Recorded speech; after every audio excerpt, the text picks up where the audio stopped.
Bayangin, kamu lagi duduk tenang, duduk manis, tiba-tiba kepala gatel banget rasanya. Garuk sana, garuk sini. Eh, ternyata ada si kutu. Ih. Yuk kita kulik. Apa yang terjadi kalau rambutmu ada kutunya?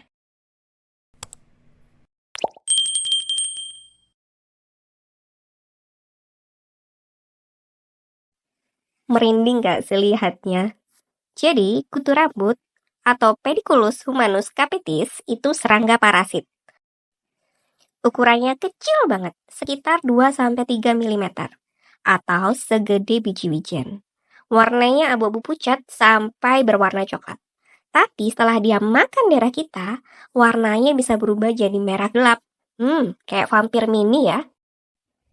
Dia punya 6 kaki dan cakar yang ujungnya bisa nempel kuat di helaian rambut. Udah kayak mantan yang gak bisa move on, nempel mulu. Dan yang lebih serem, dia itu gak terbang atau lompat, tapi jago banget ngerayap. Dan yang bikin paling merinding, metamorfosis kutu itu cepet banget.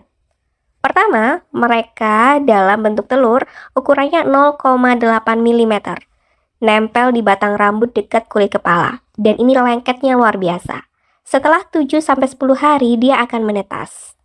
Kemudian dia akan masuk ke fase nimfa, yaitu bayi kutu yang belum dewasa. Bentuknya mirip sama induknya, tapi dia lebih kecil. Dan dia udah mulai nyedot darah juga loh. Dan yang paling bombastis saat kutu-kutu ini masuk usia dewasa. 7-10 hari dari nimfa, dia jadi kutu dewasa dan siap beranak pinak. Satu kutu betina itu bertelur 6 telur per hari. Dan total 50-150 telur selama hidupnya. Kutu rambut itu khusus manusia. Dia gak akan bisa hidup di hewan kayak anjing atau kucing.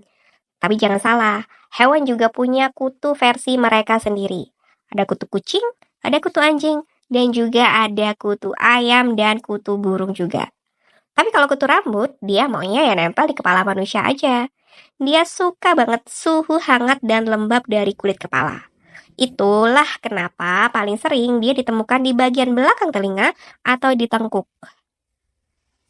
Setiap kali kutu makan, dia akan menyedot darah dari kulit kepala. Gigitannya menyebabkan reaksi alergi ringan yang bikin kepala gatel banget. Nah, kalau kamu garuk terus-terusan, ini bakal bisa jadi luka dan infeksi. Jadi gatal di kulit kepala tuh bukan karena nggak keramas doang ya, tapi bisa jadi ada kutu party lagi berlangsung di situ. Hati-hati ketularan ya. Cara utama penularannya itu adalah kontak langsung dari kepala ke kepala. Makanya sering banget terjadi di sekolah karena anak-anak tuh suka pada deket-deketan.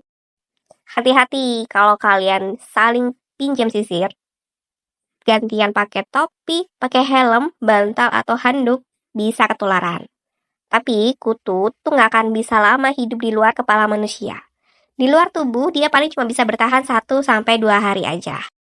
Mitos yang beredar katanya rambut kotor pasti ada kutunya.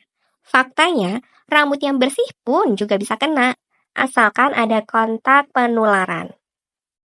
Mitos lain bilang katanya kutu itu bisa lompat dari satu kepala ke kepala lain. Padahal kutu itu cuma bisa merayap. Dia nggak akan loncat tuh dari kepala orang lain kayak ninja. Makanya kamu jangan deket-deket sama orang yang kutuan. Nanti itu kutu merayap ke kepalamu. Gimana kalau kita udah kutuan? Yang pertama, kamu bisa gunakan sisir yang rapet kayak gini. Namanya sisir serit. Terus kamu juga bisa pakai obat kutu yang dibeli di apotek. Kamu juga bisa cuci spray, topi, dan sisir pakai air panas. Dan yang terakhir, jangan tukeran barang pribadi sama orang yang punya kutu. Kalau udah bersih, jangan lupa pantau terus selama 2 minggu karena telur bisa nempel dan menetas belakangan. Gimana kenalan sama hewan kecil ini? Kamu sekarang udah tahu kan? Kutu rambut tuh kecil-kecil cabai rawit. Jangan panik kalau kena, tapi jangan juga cuek. Tangani cepat dan jaga kebersihan serta kontak pribadi kamu. Hayo, pernah kena kutu juga? Atau kamu punya tips ngusir kutu paling ampuh? Coba kamu tulis di komentar ya. Jangan lupa like, subscribe, dan nyalain loncengnya biar kamu nggak ketinggalan fakta-fakta unik tentang hewan.